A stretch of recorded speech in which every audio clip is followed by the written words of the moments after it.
Hey, yo, SuperFlex Fantasy Football Show coming at you once again. It's your guy, your host, Keds the Canuck, and my guy, the King of Pop. We're going to cut it up and chop it up and discuss this week 11 in the NFL, and, how fantasy football fares.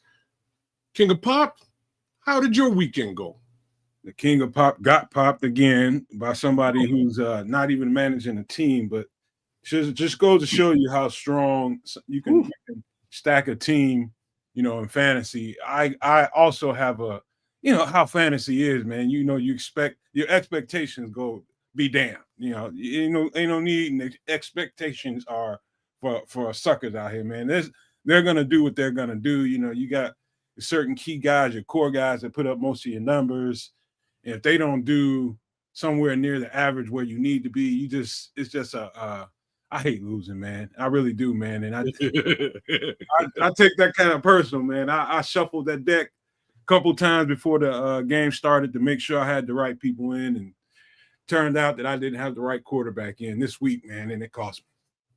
Well, let's get a little bit of a zero in on all that, then. Let's cut to the chase, because I had a very interesting week in fantasy football. Two of my other leagues, things didn't work out well, but I want to talk about the SuperFlex League very specifically, man, because I had to do some heroic stuff.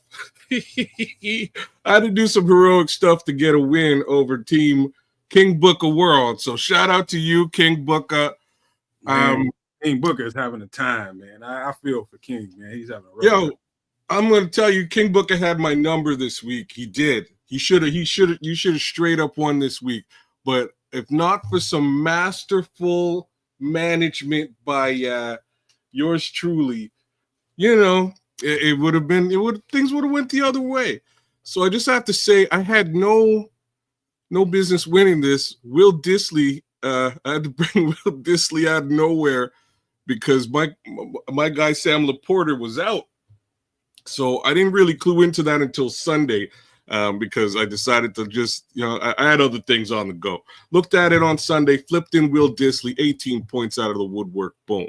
And then our guy Marquez Valdes-Scantling came out of nowhere and put up some decent points for me again.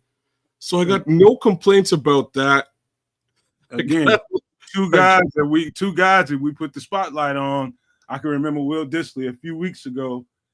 Marquez Valdes-Scantling last week, I think. So we definitely put the spotlight on them guys, and I think people within the SuperFlex league respond to what we say on the show, and it pays off, man. So you were lucky enough to get Will Dissly this week and Valdes-Scantling. So good on you, man.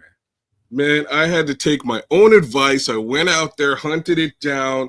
Things were looking rough because look at my squad this past week.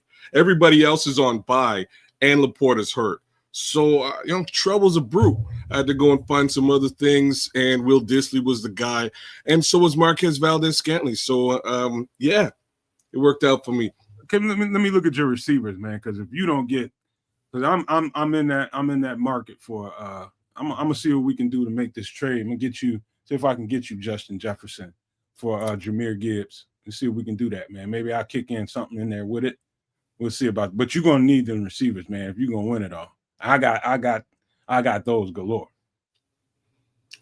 Well, definitely need a receiver, that's for sure. And I could live maybe with the remaining running backs that I have. I just need to look at one thing here, man, before we really get in negotiations like that. I need to know if my running backs have all gone through bye week. Oh, this is his bye week right now. I might swap you if you don't want to go there, but I'll keep that to myself. And we're gonna see what we can do with that trade.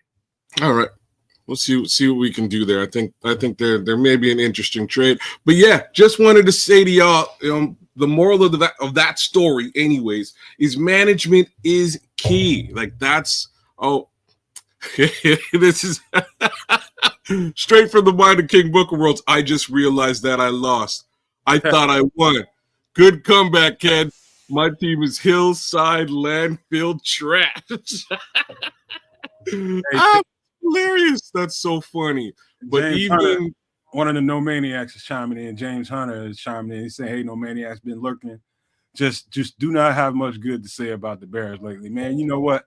We're gonna do a whole show on that tomorrow, man. So James Hunter, if you are not a member and can't come into the members only show, man, it's only $4.99.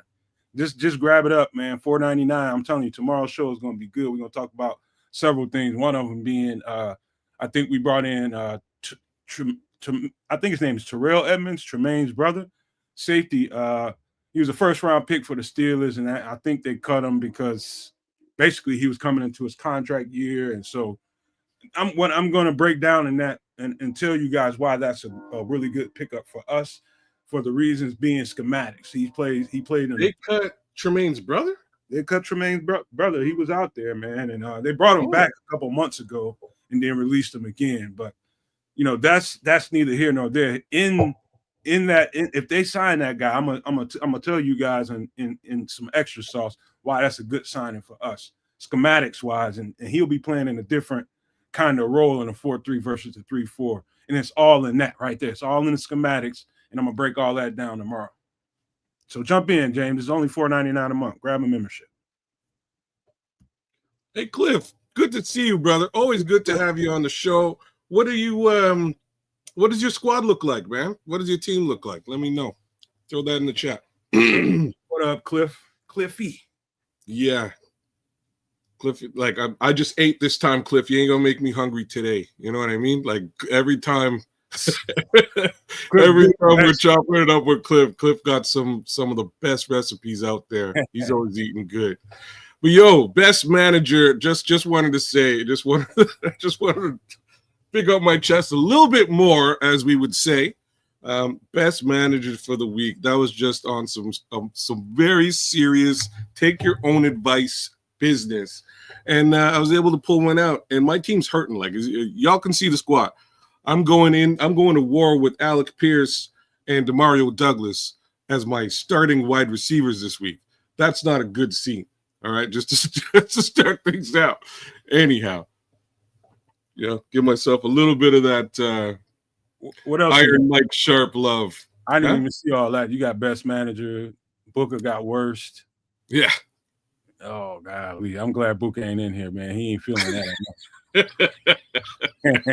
Real talk. Booker had my number all week. I thought this was I thought this was game over after watching what Puka Nacua and Matt Stafford put up. But somehow, some way, we kept climbing back, and that's what it looks like. You know what's going to be interesting to point out this week on SuperFlex is, how to pad your roster, how to pad your, you got, everybody's got pretty much fully loaded rosters. I don't know anybody that has like 2 spots open, has the freedom to go grab a couple extra guys. Most people have their rosters where they want to be, minus maybe a guy or two that's inconsistent in performing. But there's a lot of good running backs on the bye this week. If you looked at that list, there's I think the Chargers have a bye. I think there's a few other teams that good running backs, Alvin Kamara and the Saints, all those guys. And people will have the tendency and make a massive mistake by dropping a guy just because you're needy this week. You might want to take that on the chin this week and don't put that good player out there to be grabbed up. Whatever you got to do for this week, you might want to you got to be willing to take it on the chin. But if you put that good player out there when teams are looking for that extra guy to pad their rosters, you're going to lose. So don't make that mistake just because you got a good player on a bye. Go out there and put him out there and leave him out there expecting to get him back. You're going to be in trouble. Yup, don't do that. That's all, because there's sharks in the water, y'all. Right? Sharks in the water. Cliff Victoria's out there running with Kyler and Bo Nix. Really, Cliff? Breece Hall, Joe Mixon, Chase Brown, Nick Chubb, Drake London, Darnell Mooney. A little handcuff action there. That's nice. Hopkins, Waddle, Brock Bowers at tight end, and Boswell, who is putting up some crazy, ridiculous numbers kicking the football. Yeah, Look at Cliff has got the a list of guys. Kyler, Bo Nix on a bye week. That's what I just went through. Yeah, that's what I was just reading. But yeah, your team looks nice there. Like I'm worried about the quarterback situation. I've got a Kyler situation too, and it was real nice early in the season. Now it's kind of up and down. So we'll see how the how the Cardinals continue this season. But I do have some faith in Kyler Murray, man. I do. Anyhow, as per what you were just saying by way of the running back, though, King of Pop, I like to draft 3 starting running backs in the draft every season, every draft. It's something that I do. Folks call it running back heavy. Maybe it is. You know what, kids? I went the exact opposite way. I went receiver heavy this year for some reason. But that is a good idea, man, to make sure, because the running back market is so thin. The receiver market is, it's boom or bust. It's going to be a couple, 2 or 3 guys in there every week you can grab. You just got to pick the right guy. But running backs, getting a starting running back is very difficult. That's what I'm saying. It's harder to, I don't know. I'm not like to each his own. There's a few different ways you can look at this thing. I've seen guys go 2 tight ends early, which is crazy, but I've seen it win a league. I've seen triple down on the wide receiver, fill up the wide receiver spot and a flex spot. If you're in a SuperFlex league, like the title of the show, you want to almost double down at the quarterback position as quickly as you can. There's all sorts of different ways to look at that drafting and the strategy thereof. But I tend to lean towards 3 RB, and I try to get them early. That's it. And there's like, to me, there's a real stark cutoff and fall off at the running back position. And it's what's dangerous about it, and the reason why it's a good thing to grab that extra running back is, the attrition rate for running backs is so. Yeah, I mean, it is like you'd expect a running back, okay, on an average to last about a half a season before he misses 2, 3, 4 weeks, something like that. So having that extra piece as that backup is important.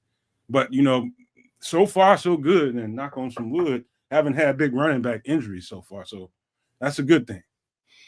This is true. I think the biggest in the league has been McCaffrey, which is sort of to be expected, but he's back, so there's also that too. So, that's been my general thing moving forward. So let's take a look at some of these guys out there, how things went this week.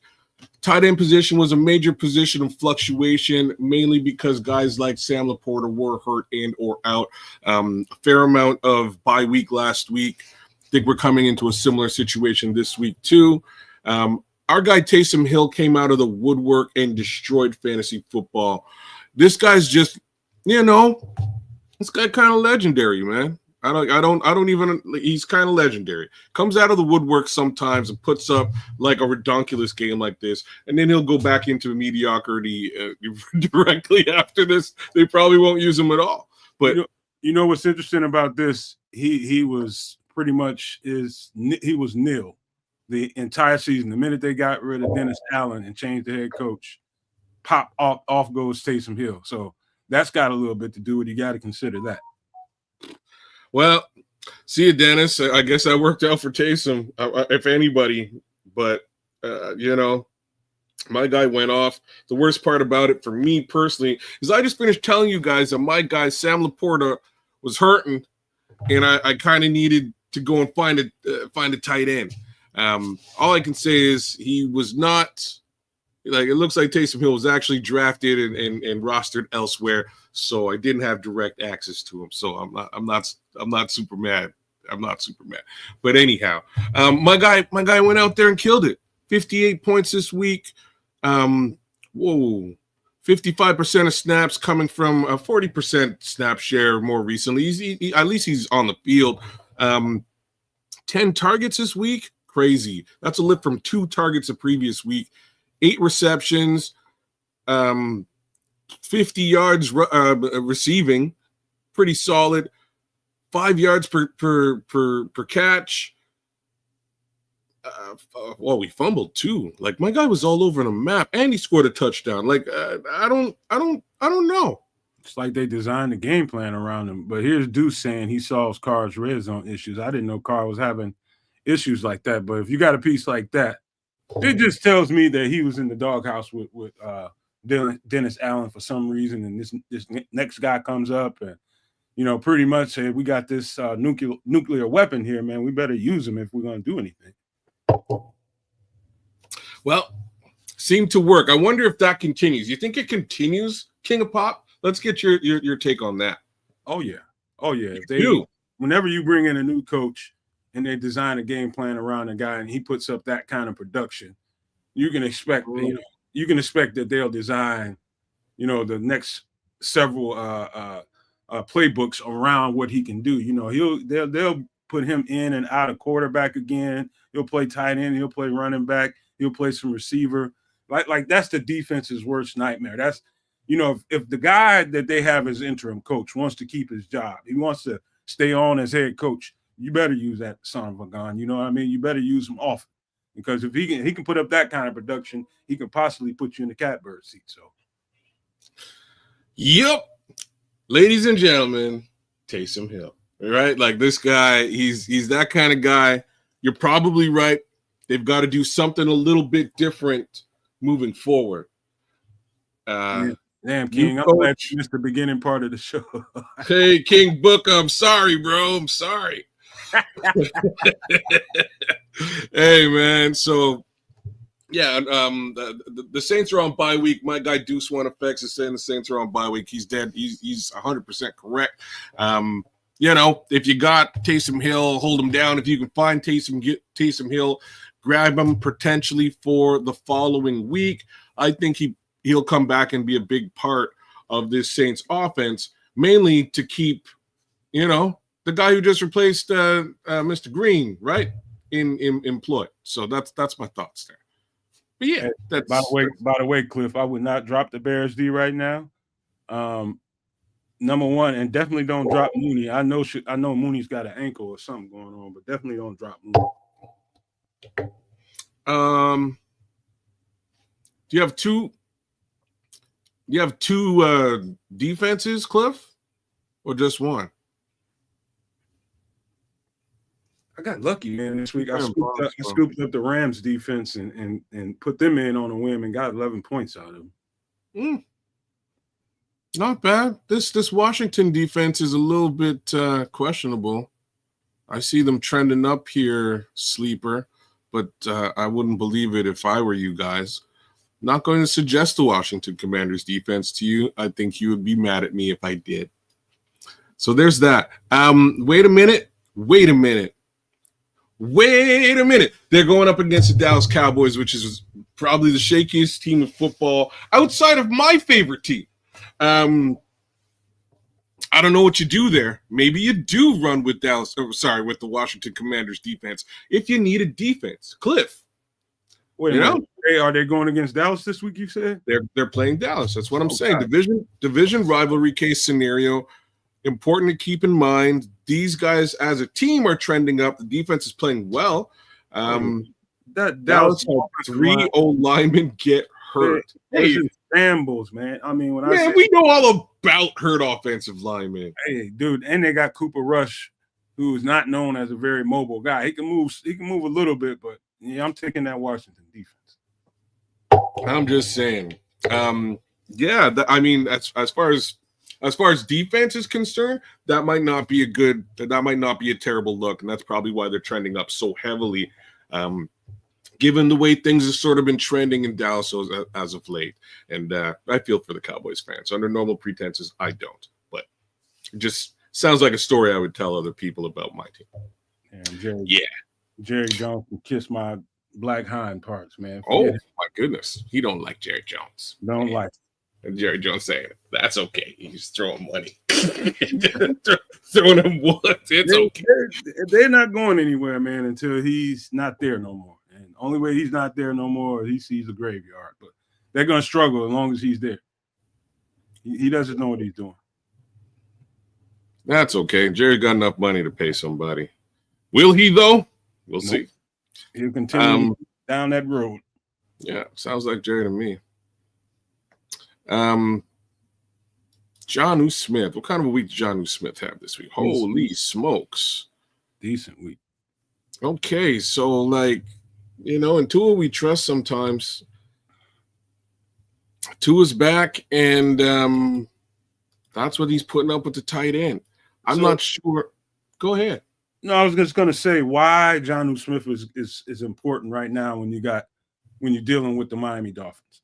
They're going too high safety because that those receivers are so fast, and so he's being forced to use everything he can underneath that too high shell coverage. And of course, Jonnu Smith is going to get a lot of that action. So, I had Jonnu Smith for a minute, and I was thinking the backup quarterback would use him a whole hell of a lot, but he didn't.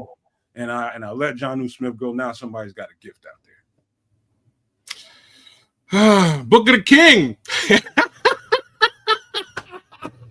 Oh man, I gotta laugh, bro. That's pretty funny. So to make matters worse, it looked like Jonnu Smith was sitting on King Booker's on his bench. No? I didn't even realize this. Let's double back now. Let's look. Don't worry about it, King. I told kids his ass up when we played him, so I got him. Oh, yo, that's game right there. Oh no, that's game. That's just bad. You can't. That has to hurt. Yeah, that's a painful one. That's why they gave you worst manager of the week. That's why. Real talk. I wouldn't necessarily have been playing a tight end over, we'll say, Nick Chubb, because that's just crazy talk. But you played the wrong tight end. Ow. You played Mike Gesicki, and Gesicki just got ignored this week. I'll tell you a sneaky good pick. I'll tell you a sneaky good pickup for the anybody that's got Cole Kmet will be a good pickup this week. Why?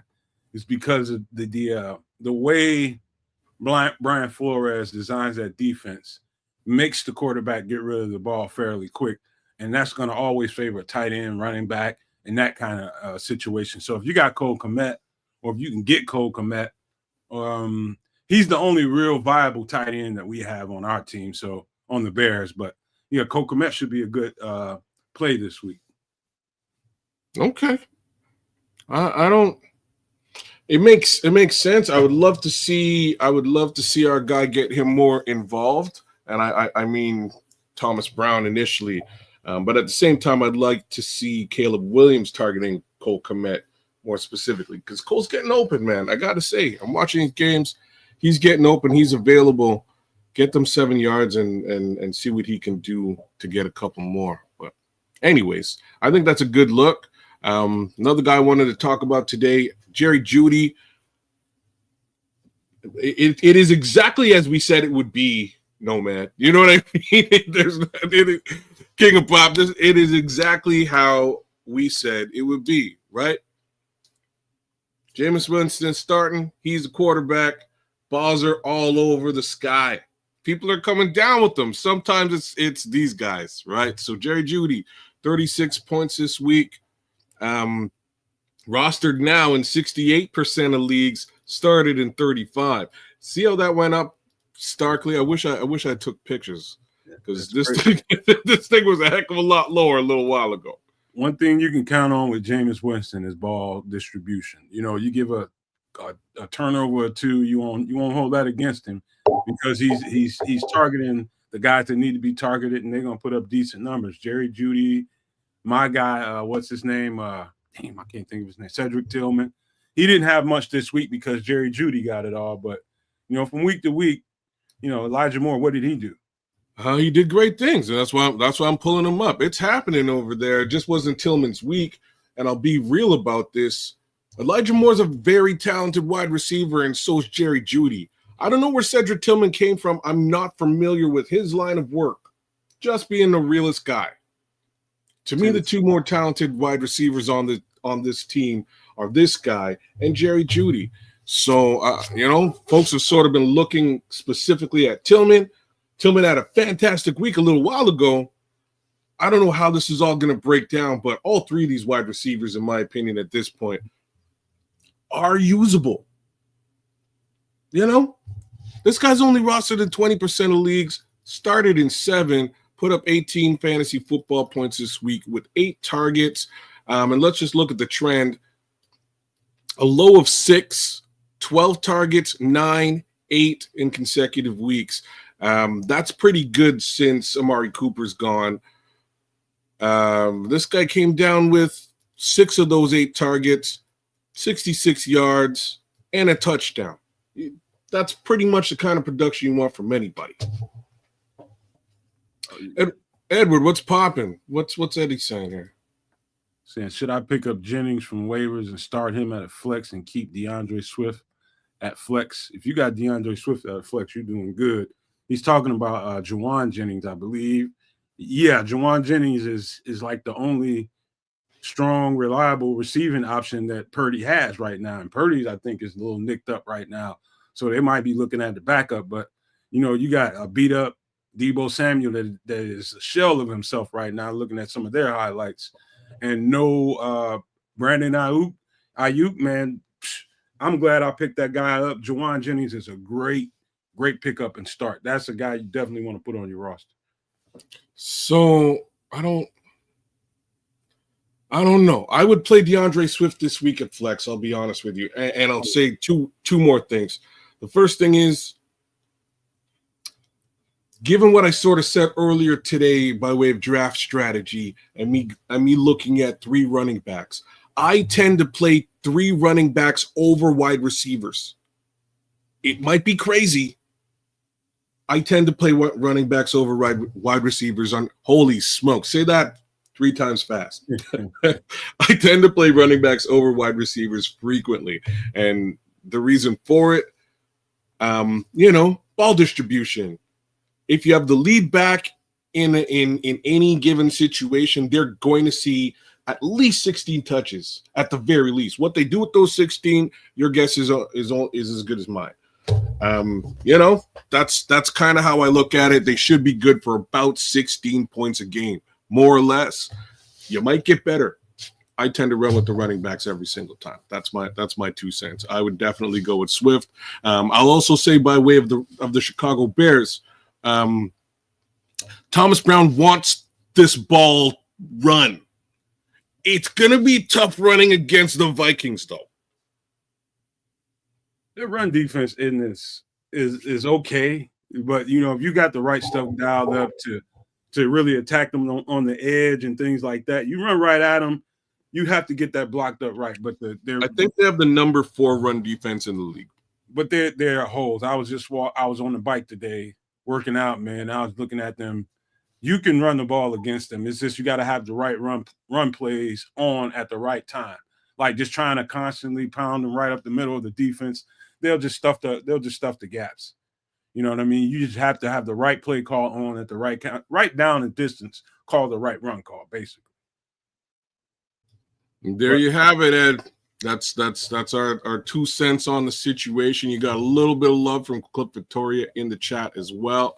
Let me see. We got a Twitch guy in Netspin Gooner. I think I said that right. Hey, welcome in, man. Glad to see you in here. Somebody from Twitch, man. Hey, please share the content, man, if you don't mind. Be great to get some more people from Twitch in here. So our guy Netspin Gooner is asking about JSN over Downs. And I go JSN basically every time. So JSN, and there they both are. Let's look at Downs first. Wow. Dang. He's quickly turning into their best receiver. Holy smokes. He's quickly turned. Now here's the thing about that, Nets, is you're talking about a guy who's in a less than loaded receiver room and is quickly kind of shaping up to be their best receiver and at least Joe Flacco's favorite target. It appears that way.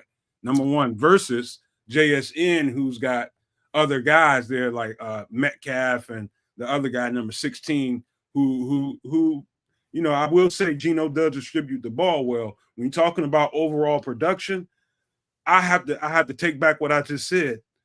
Josh Downs might be a better play because he might get at least more targets because of the receiver room that he's in, if that makes sense to you.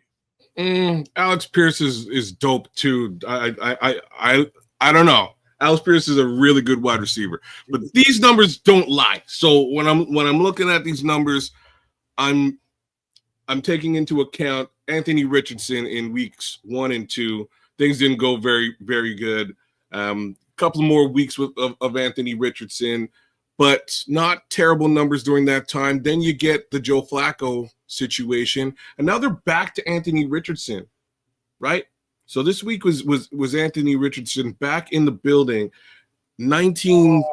So that's different, man. That's what I'm trying to say. Like that, what we just established here is Josh Downs is no joke. He's a real deal wide receiver 1 in the league.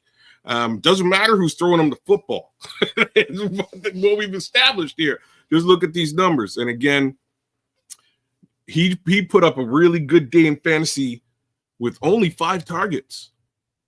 Damn, right? Because my guy Alex Pierce had a good week too. I forgot to have Richardson back in there. So my bad. That's something to look at, man. I'd have to look at that tape and see how Richardson, I'd really have to look at the tape on that one. That's tough, man. But as far as target share, Josh Downs is probably going to get targeted more than JSN in the room that he's in. That is very true, but it can't be because he's putting up crazy numbers as well. Holy crap. Look at this question. Pardon my mouth. So week 1, 2 targets, 3 points, right? Not a good week in week 1. Every week since, with the exception of against Miami, which was another 3 target day, he's plus 6 targets, over 3 receptions, and just ridiculous fantasy points. 33 in week 2, 13 in week 4, 13 in week 5, another 10 in week 6. Week 7 was a low point against the Atlanta Falcons. 12 against Buffalo, 47 against the Rams, which, okay, fair enough. And, you need to get rid of that Rams defense. Sorry. It just threw me back over to you. You had a lucky week. You had a good week.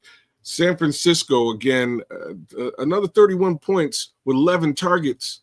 If he's getting 13 and 11 targets in that room, that's big things. That you got to consider. DK Metcalf has been out for several weeks too. So I don't know if DK Metcalf is back. If he came back this week. I'm pretty sure he was back this week.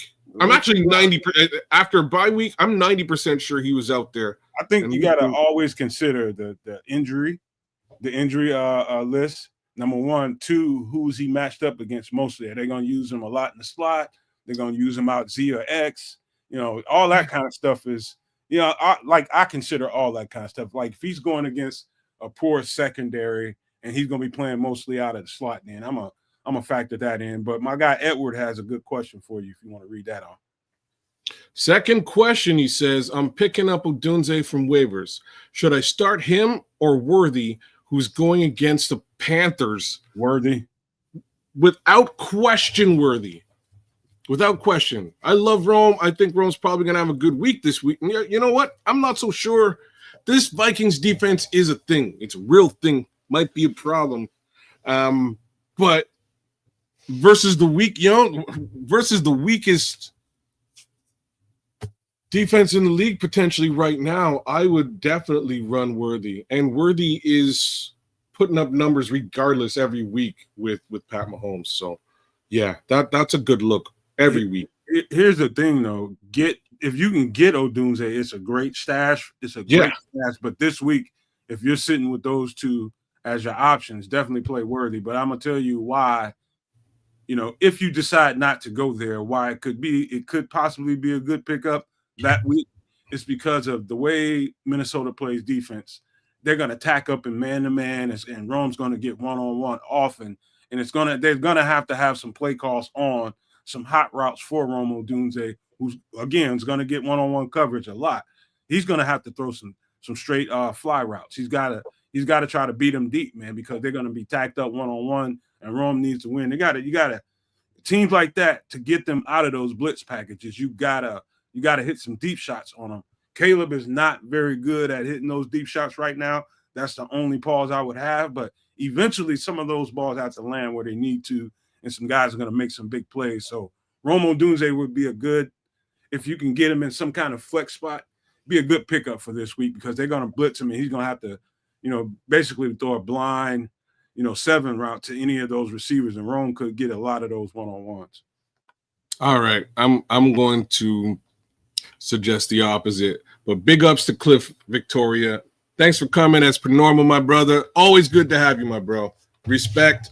And shout outs to you. I'm not sure if picking up Rome Odunze is a good idea at all. And it's a good idea. Let's just win the start. I don't know if it is. I know Chicago's running a gauntlet right now, and he's a third wide receiver in the progression, which is what worries me. What you suggested here. Thus far, tell me one other guy that he's had a better connection with on that team. There is one.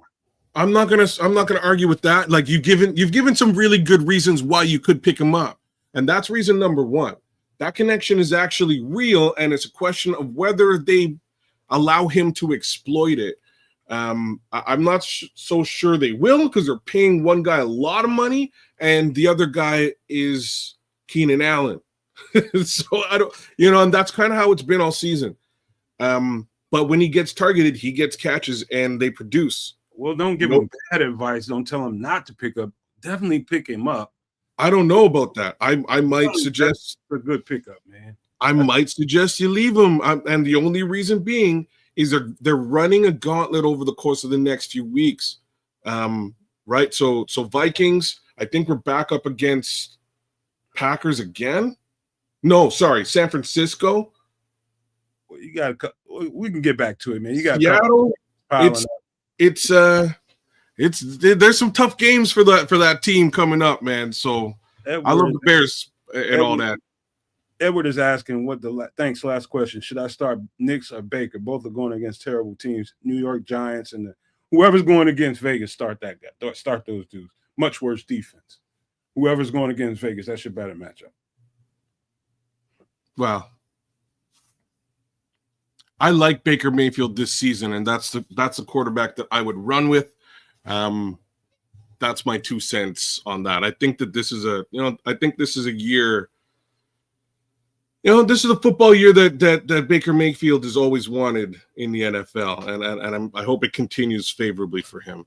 That's who I would play this week. Although young Mr. Knicks is starting to transcend, right? He's starting to figure this game out with the help of Sean Payton. So, not a crazy play, but I wouldn't play him over Baker. Julio, what it do, Julio? Would you trade for Kelsey if you have Cade Otton? Cade Otton is funny, man, because nobody would have expected him to have a really good year, but the way that offense is designed in Tampa Bay, I forget that guy who's running it, but he was one of the offensive coordinator candidates that came through here before they hired Shane Waldron. He has really tapered that offense down and really given it basically made the game really, really simple for Baker Mayfield, and they're check down city over there. They're a lot of underneath routes, catch it, run, and Cade Otton is the beneficiary to some of that. So if you trade for Kelsey, would you trade for Kelsey if you have Cade Otton? I wouldn't weaken my team if I got a guy that's putting up consistent numbers if you don't have to. Like, if you had some kind of weakness and you had an opportunity to get Kelsey, I think Travis Kelsey in the playoff is going to be basically you probably, if you can get away with it and you got a team stacked enough that you can trade him and get rid of a piece or two to get Travis Kelsey, yeah, of course. But don't do it if you don't have to. Yeah, again, I'm going to say the opposite. you have something that's actually better than Travis Kelce. If you have K-Dot, you got a low investment, high reward situation. So a guy like me, I go in thinking, and like you can check. I'm gonna show you my two squads here real quick that are on Sleeper. But here is the SuperFlex squad. Who's my tight end? There's only a few of these guys that produce, period. So I went and I found one of the top guys that produce since last year. He hasn't really been doing it, but I got him early. The other guy is that same guy you're talking about. Got Facts asking the question here too, man. Well, hold on. Let me deal with this. Right. So if I'm looking at a high end tight end every single time, you actually found a diamond in the rough. I'd hold on to the diamond in the rough, bro. I wouldn't, So you struck gold. You got to understand what's going on, what's happening in Kansas City. They're taking the Bill Belichick approach to Kansas City and forcing Patrick Mahomes to hit other guys to, like, if you're gonna win, Travis Kelce ain't gonna be the one you win with, because they're gonna try to take him out of the games, and they're doing a lot of high-low coverage on him, and they're forcing. They just signed somebody else, a fairly big name receiver. They just scooped another guy up, and so, well, actually, who is it? Somebody said his intention is to go and play for Kansas City. He just got cut, just got released, and a nice receiver. So they're loading up at receiver going into the playoff run to take some of the pressure off Travis Kelce, which eventually, when Patrick Mahomes starts to hit on some of these guys, it's going to open up Travis Kelce again. So Travis Kelce's numbers might be a little bit, it looks a little shaky right now, but it's not going to last. Travis Kelce is going to be a big, huge part of what they do. And if they're going to win the Super Bowl again, it's going to be a lot of him and Patrick Mahomes. Yeah. So my point being, you're paying for the name, right? If you're making that trade, you're trading up K-Dot and something else to get yourself a Travis Kelce. And that's what I mean. Like you struck gold already, bro. You found a guy who's going to produce week on week, and you probably got him on waiver. K-Dot is a nice piece. So should I trade Jefferson for Mixon? I have Cedric, Tillman, and Juaun Jennings to replace him. Hell yeah. Hell yeah. Okay. I definitely do that, Facts. Why? Because the everything Houston Texans, it revolves around Joe Mixon, and Joe Mixon is playing the best brand of football. He's damn near putting up, I would say damn near, he's putting up decent damn near Saquon Barkley type numbers at times. He's putting up some really good numbers, man. Sorry, Tyler, I'll hit you up there, man. Mad respect. I won't even argue with that. If you have access to a Joe Mixon for Justin Jefferson trade, do it. He's putting up multiple touchdowns a game. That whole Texans thing is going through him. And just for the world to sort of look at something before I get to you there, Tyler, remember the Cincinnati Bengals were a perennial Super Bowl looking team, and notice which guy left that team and how much of a perennial Super Bowl looking team the Texans became. Very interesting, right? Like they kind of traded away their Super Bowl potential with Joe Mixon. They let it walk out the door. They put everything on Joe Burrow's back. Now you don't have your bell cow running back. I do like Chase. I love Chase Brown, but he ain't Joe Mixon. Joe Mixon slows that game down, simplifies it, and they can get a lead and pound you into oblivion when you got Joe Mixon. So that was crazy for them to let him get out of there. Yeah, shout out to Chase Brown. I believe he's Canadian. Either that or he played in Syracuse, which is as close to being Canadian as you kind of can be. In any event, Tyler. So drop downs for Dell, or for drop downs or Dell for Judy No. as a 10-game target. Well, definitely not downs. Definitely not Tank Dell. Tank Dell's numbers. I know his numbers ain't like sparkling right now, but you got Nico Collins back, and like for the past several weeks without Nico Collins, Tank Dell is getting the lion's share of the double coverages. Now with Nico back, you can expect Tank Dell to be one-on-one a lot more often. So that's why I wouldn't do it, Tyler. That's actually a really good way of looking at it, because Stephon Diggs is still out, right? So double coverage was definitely going to Tank Dell. With Nico back and no Stephon Diggs, he might be the guy who's free and clear. And John, that's very interesting, man. Like the best thing I can give you, Tyler, is you're gonna have to look at that little situation you got by way of matchup. So if we do this, who are they playing? Bax is coming up with some good questions. He said, "What if my opponent only traded Bijan for my Jefferson? And would you still do it? Bijan straight up for Jefferson? Hell no. It's a different story. Hell no. I wouldn't do it. I'm not doing that. You'd have to you can catch me shit-faced drunk, and I wouldn't do that." Yeah, it's a bit of a different story, right? Like when we say bell cow, like let's look at Joe Mixon, just for shits and giggles. And thank you for the questions, everybody, man. That makes the show a lot more fun to do when you guys are engaged and asking questions. That's what we're here for, man. Provide you as much insight as we can give you. Good Lord. My guy's putting up 20 points a week. Just a monster, man.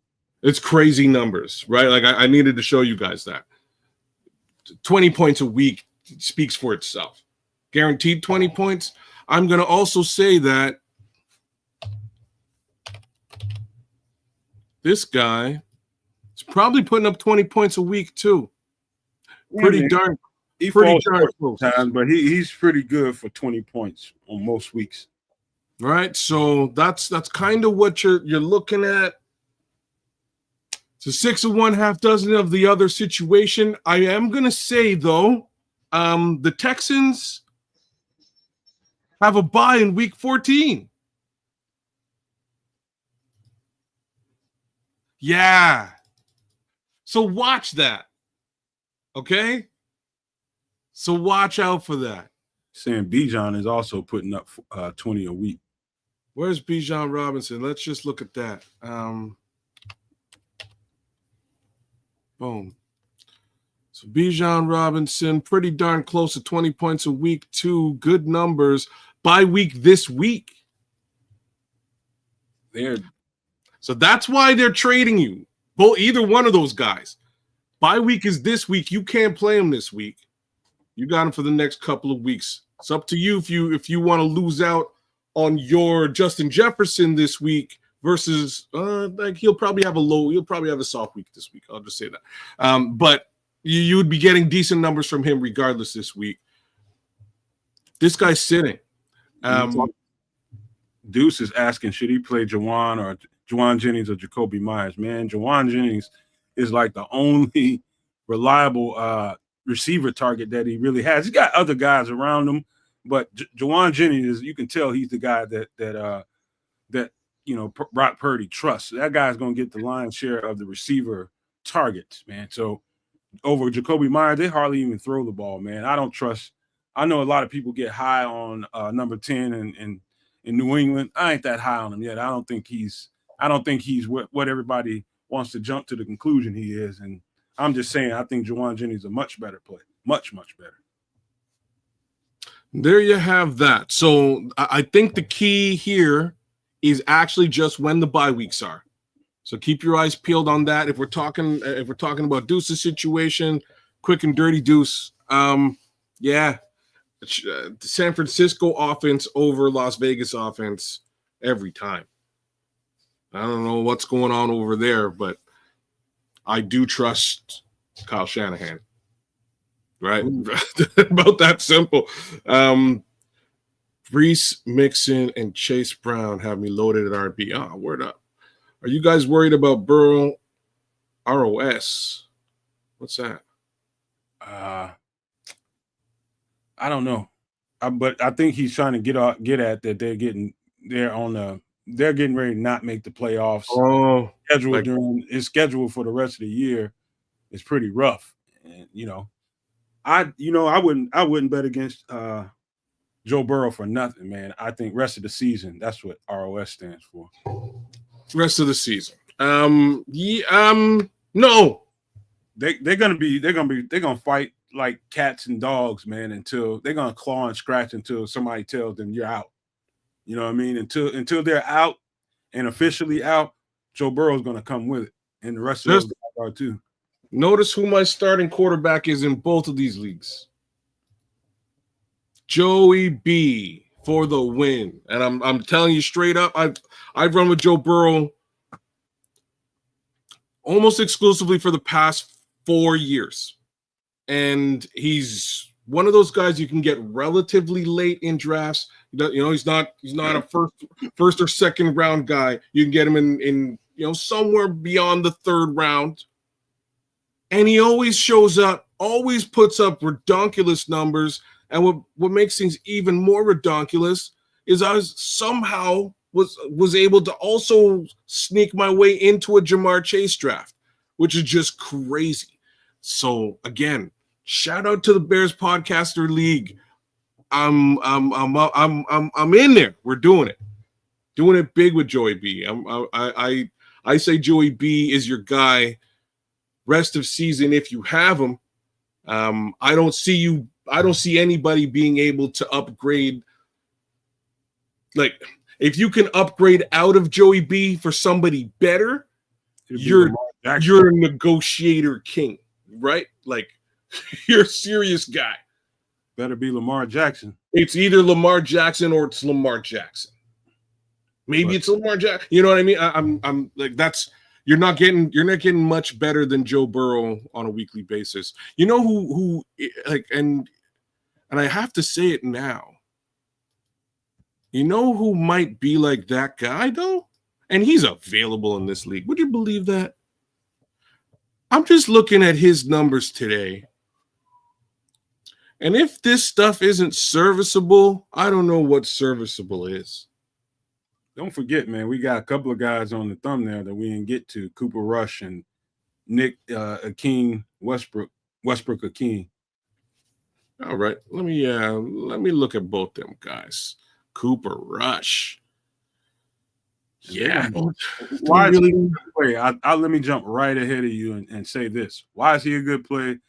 It's because they're constantly going to be playing from behind. And he's going to have to throw the ball. That's why he's a good play. He's pretty accurate. You know what I mean? It's as long as he has CeeDee Lamb, there's a chance, right? So he's still a good play. That Cliff says run away from Cooper. Yeah, man. I'm kind of with Cliff on this one. I would dodge Mr. Rush like the plague. If you can't. 16 points. I mean, that's pretty serviceable. Could be worse. Worse things have happened. You got to consider the circumstances. Dallas is a bad team, and they're going to constantly, their team's going to jump up 20, 21 points on them, and they're going to have no choice but to throw the ball. And this guy is going to end up putting up some padded numbers. Why? Because he's going to be playing from behind all the time, climbing uphill. He's going to have to throw the ball.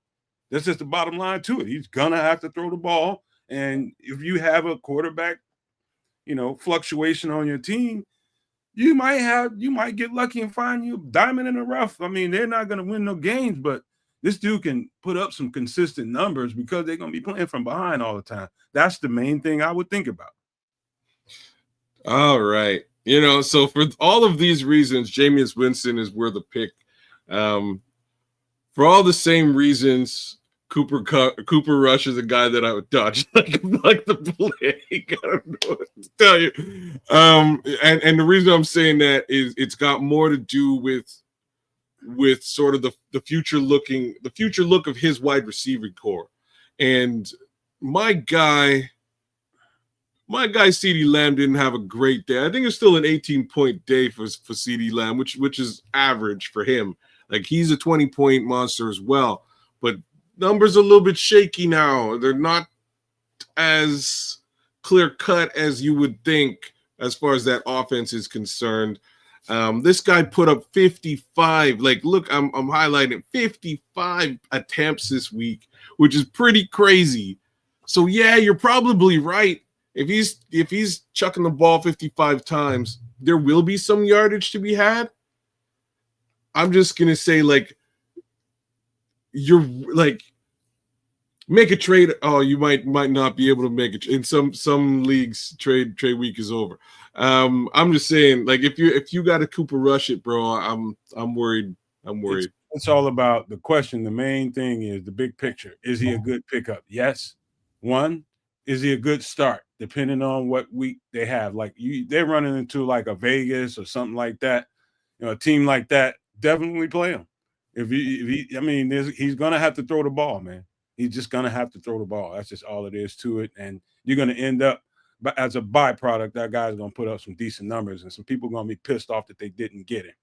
So just remember that this is your show, but I got a different opinion. No, I can't argue with you, bro. Because, like, here's the thing: this 25, 23, 55 attempts, that's kind of nuts. He's just chucking the ball up there. I guarantee, like, as an aside, if you're a gambling guy, if you do the props bets, you could probably guarantee interceptions moving forward as well. Like, you can't put the ball up this many times without it falling into somebody else's hands. Just put that out there. The ratio is there, but man, this guy's going to end up putting up some numbers, man. I'm telling you.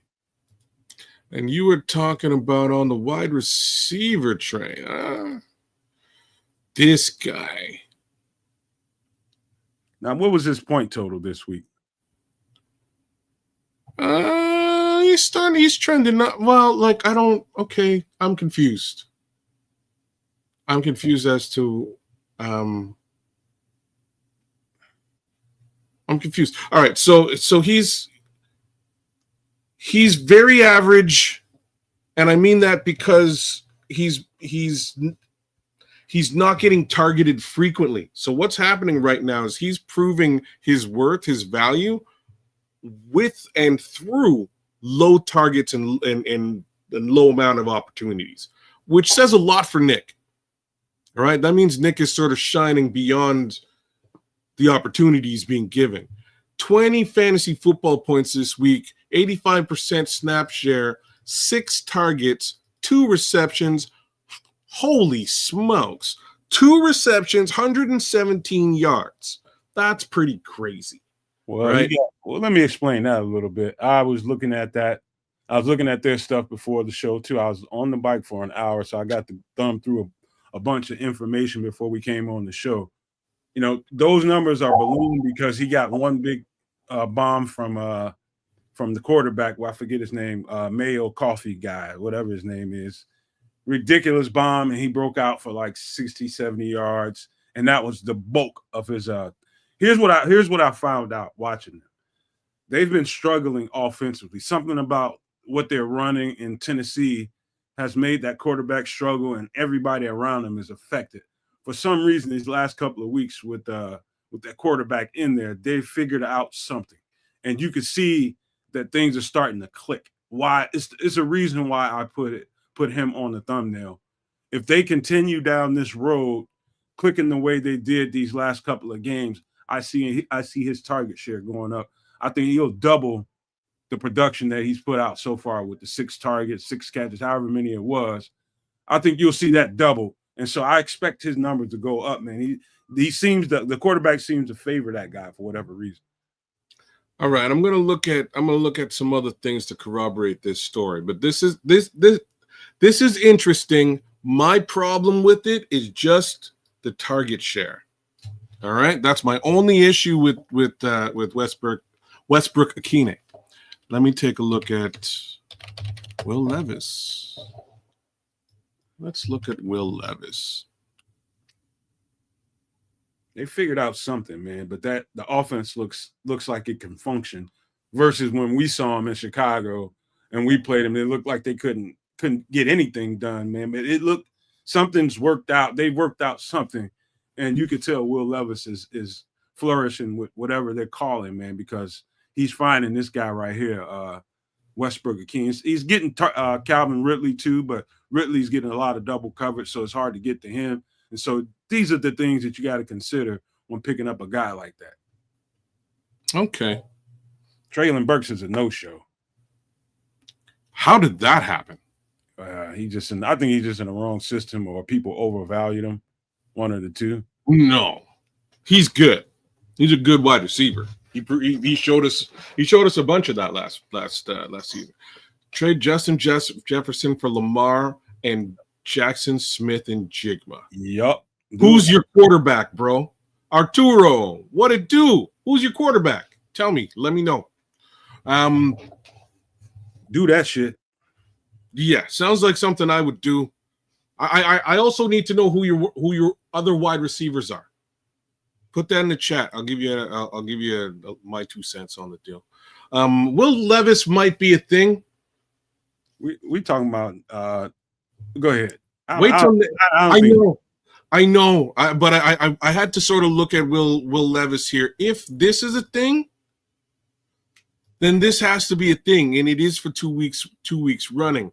My problem, like I said to you, is how small this target share is, which is a little bit confusing to me. It's a little bit misleading. But the upside here is he's shining through very low targets. So for a guy who's rostered in 7% of leagues out there, 3 started, holy smokes. This might be a big find out there in waiver wire if you're hurting at the wide receiver position. Let me peel another small layer of the onion before we get out of here on Nick Westbrook-Ikhine.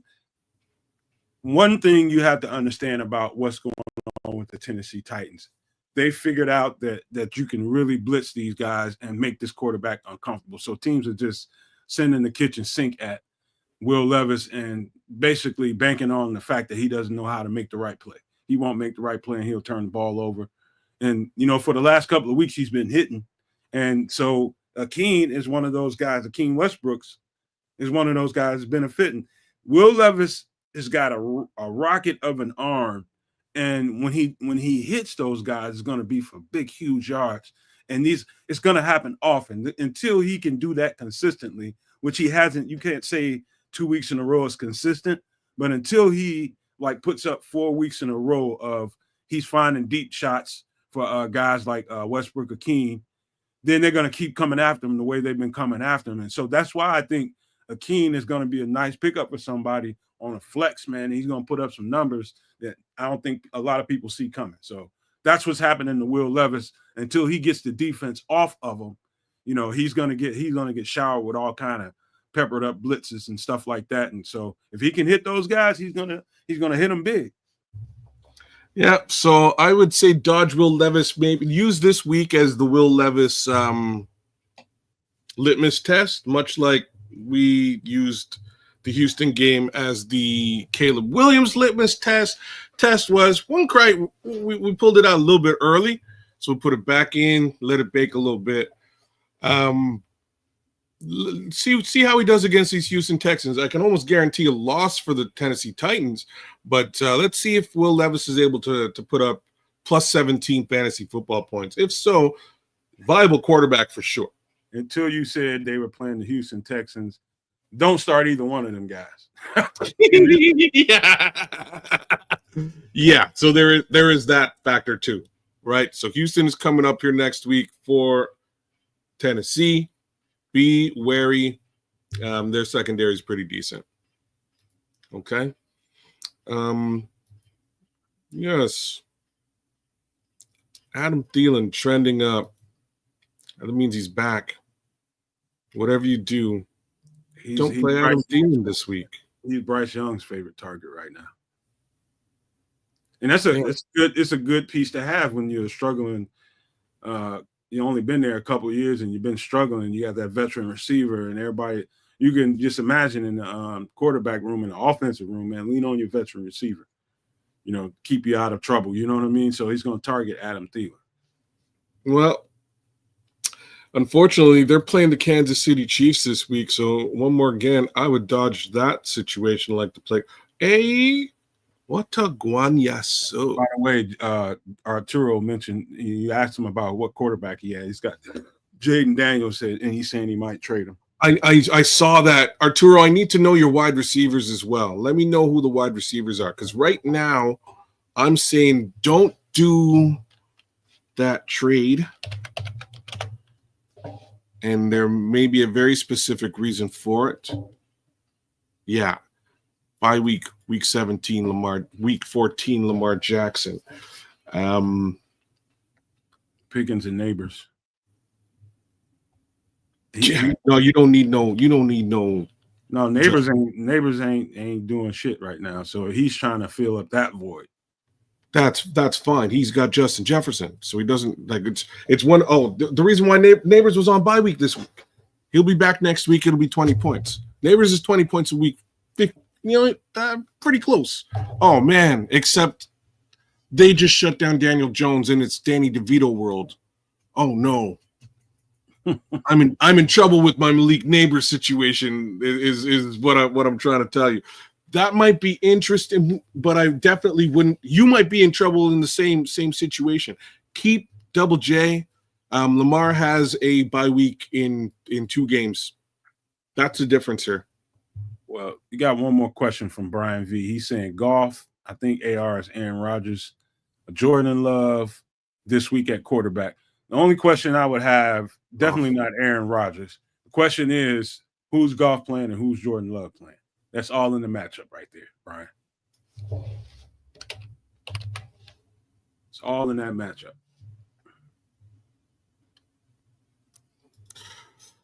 So Jared Goff is playing the Indianapolis Colts, who have a pretty solid defense.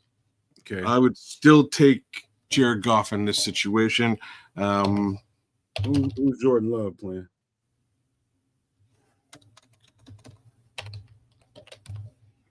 Jordan Love is playing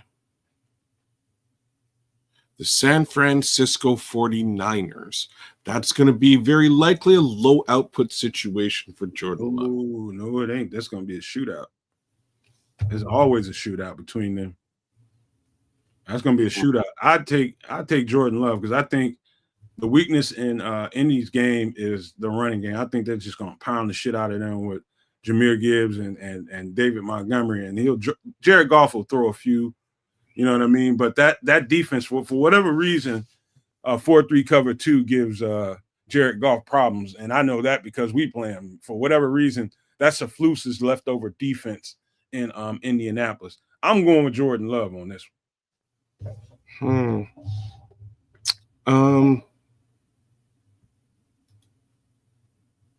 I'm going with Jordan Love on that one because you're talking about a team that's like kind of dead on the ground and is a vampire, and you got to drive a stake in them. I think the Packers and Jordan Love is just the team to do it too.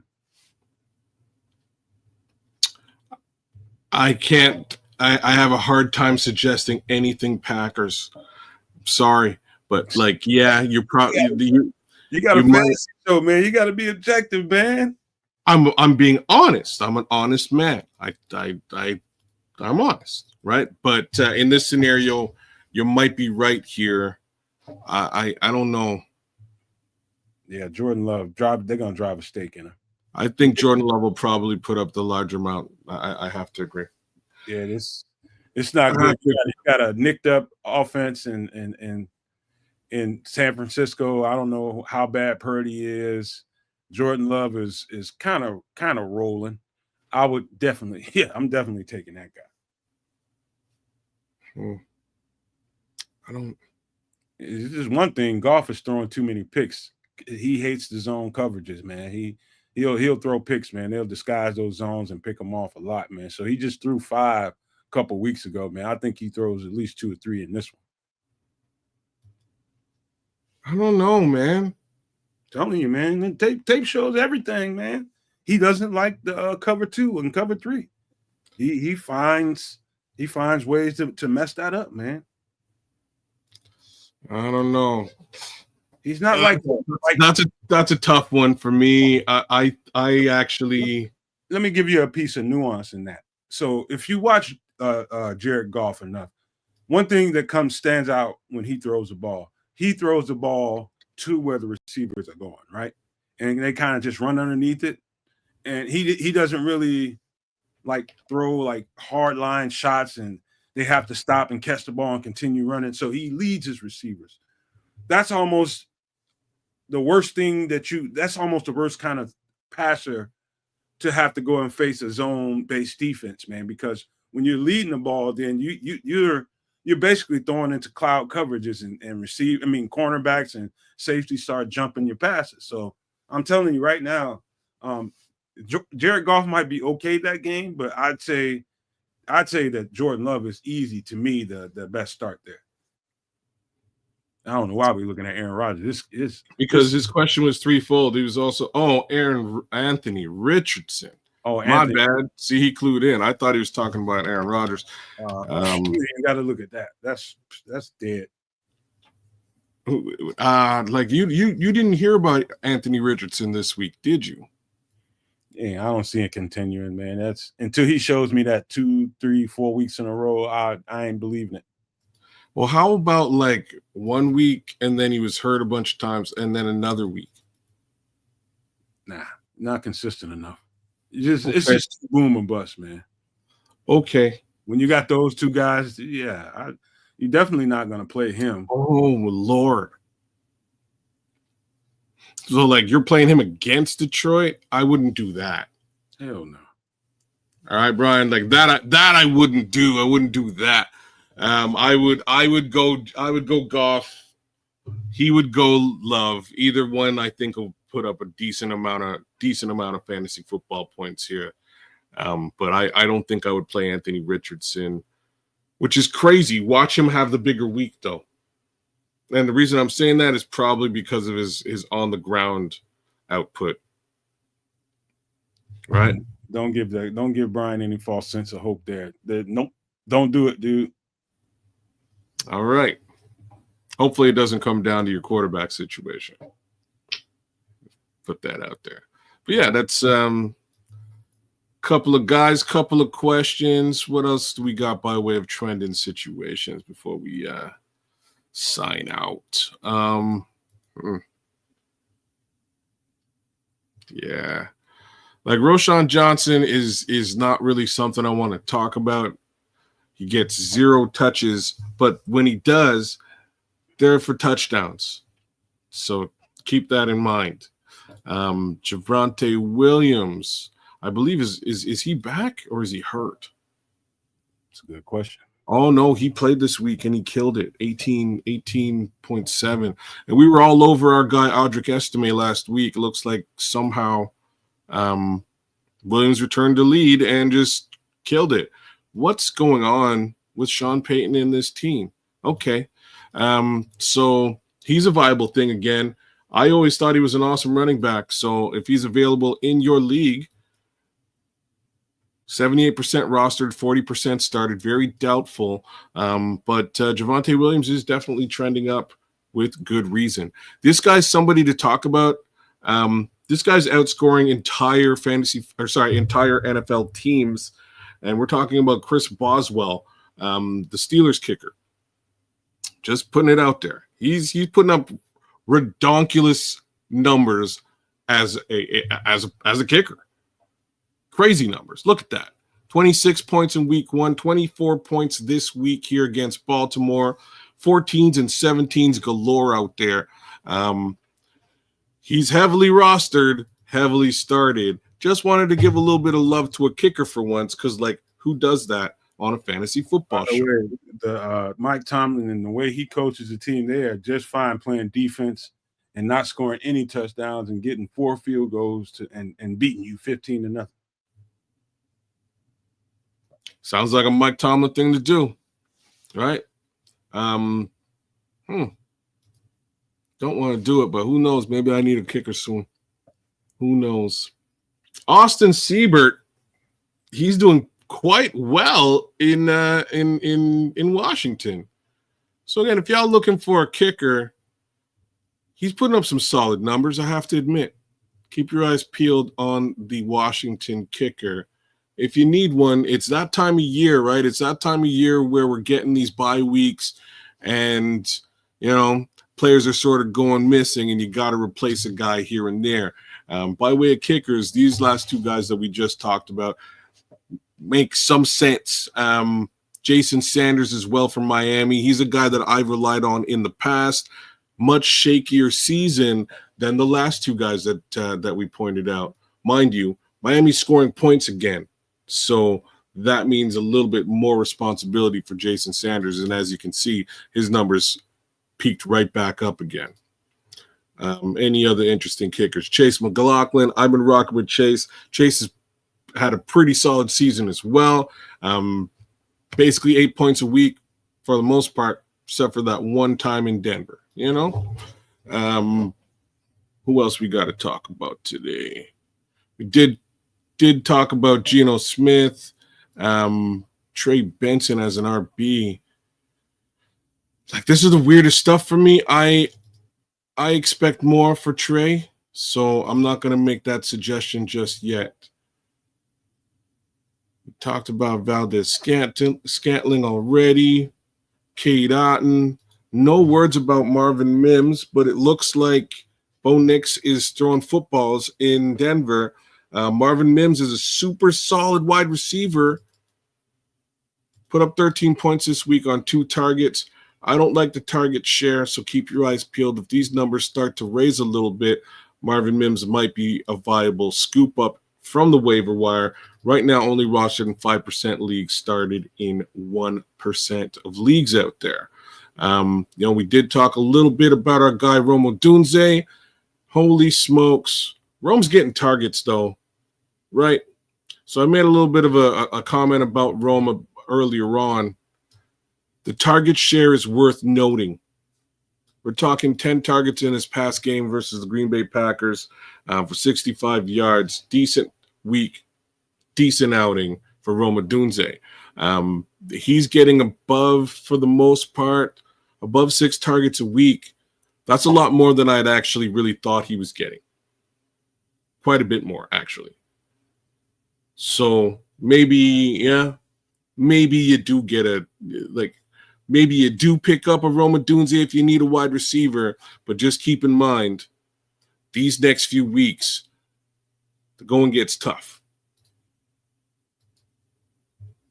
All right. No love for Kirk Cousins. See, it's November. Kirktober is over officially, y'all. So things are going in the opposite direction. They got a bye week.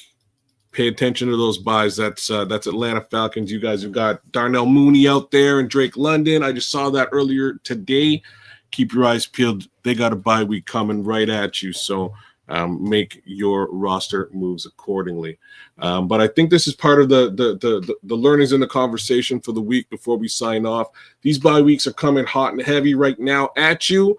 Make sure that you manage your squad, move those guys out of those positions if they can't play during the week. Grab whoever you can off a waiver wire. Hopefully, we've uncovered some of those gems for you to grab this coming week. I'm not sure if a Ricky Pearsall is out there. You know what? I'd dodge it like the plague. Looks like Ricky's having troubles. But anyhow, well, I think's pretty much there. Oh, one last guy I wanted to look at before we call it a day.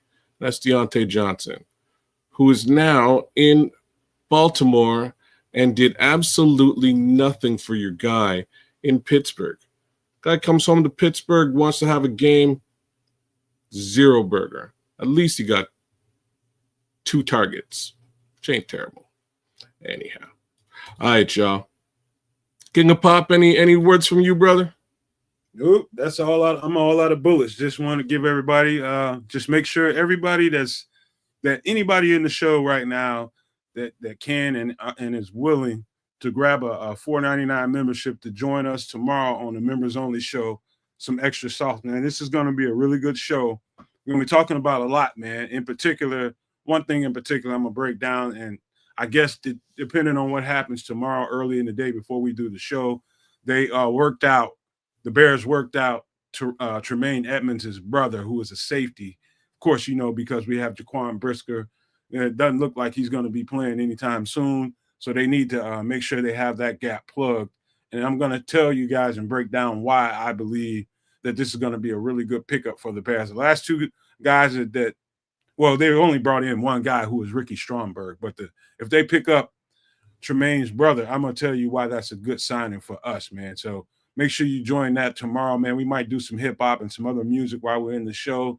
But it's going to be a fun show where, every time we do some extra songs, it's just going to be a good time, no matter how it goes. But just stay tuned for that tomorrow. Join and grab a membership so you can jump in. Right on. All right, y'all. Think we rounded it out for Fantasy Football Week 11, moving into Week 12. Search your waiver wire. Look for those Cleveland Browns for the most part who are free and clear. I think they'll have some decent numbers moving forward, especially over these next couple of weeks. Keep your eyes on the kickers because, again, most of us only have one rostered, and you might get caught with a kicker on bye week, and that's just 0 points. So get your management on, y'all. That's sort of the modus operandi for the week. And with that being said, I'd say, dude, take us home, but I'm gonna do it myself.